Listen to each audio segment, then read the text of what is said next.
Google Sheets graphing tutorial. So for this, we have a data table that has already been given to us with time and temperature. And we have our directions here. Next to this orange box, it says use the data table provided to generate a scatter plot. So the first thing we need to do for this is to highlight our data table, including the labels at the top. Now there are two ways that we can insert a chart. The first is to go to Insert and then click on Chart down here on that tab. The other option is in the toolbar. We have that same symbol, and that also says Insert Chart, so we'll click on that. And it has automatically generated a line graph. So now over here in the chart editor on the right hand side, we are going to switch it from a line chart to a scatter chart. So we'll scroll down and there is our scatter chart. We'll select that. Step 2 says to add an appropriate title of your graph. Since we don't exactly know where this data came from, the title that it automatically generated is perfectly acceptable. And then it says to add X and Y axis labels. Those were also pre-given to us thanks to our data table, temperature in Celsius and time in seconds. So we don't need to change those unless you want to.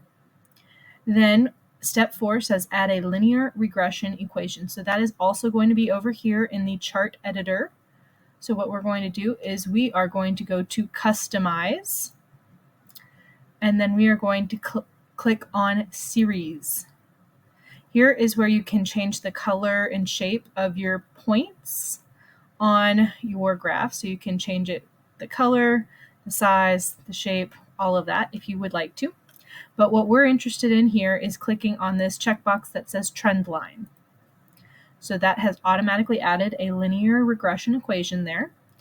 And now what we also need to do is scroll down a little farther, and where it says label, we're going to change it from none to use equation. So now that has given us the equation of that linear regression line. So just a reminder, linear equations are the y equals mx plus b. So our m is going to be 0.0633, and then our b will be 23.7. So now our last step is to predict the final temperature using this linear regression equation.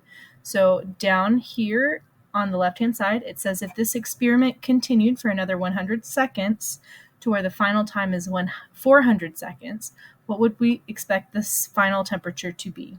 So now we don't actually need a calculator for this. We can type it directly in the cell.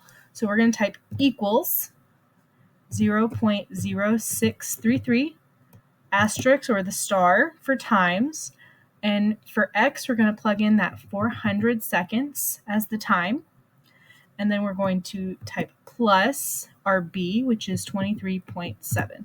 Then all you have to do is hit enter, and it gives us 49.02, which will be our predicted final temperature based on this linear regression equation. So you are going to use these same skills in parts 2 and 3 of this activity. Thanks so much for watching.